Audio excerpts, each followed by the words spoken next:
ümmetinin gözbaşı musulmanların aňyr başı bolan Muhammed peýgambere bagşlap goşan goşuksuba şonu sağna özüm işledim.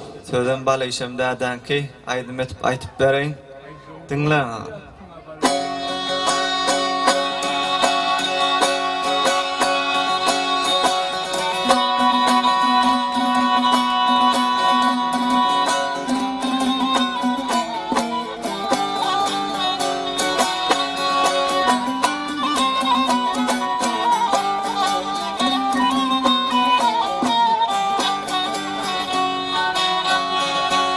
Allah buyruğunu bir caylap, vah Allah buyruğunu bir caylap, dünyadan öten Muhammed İslam dinini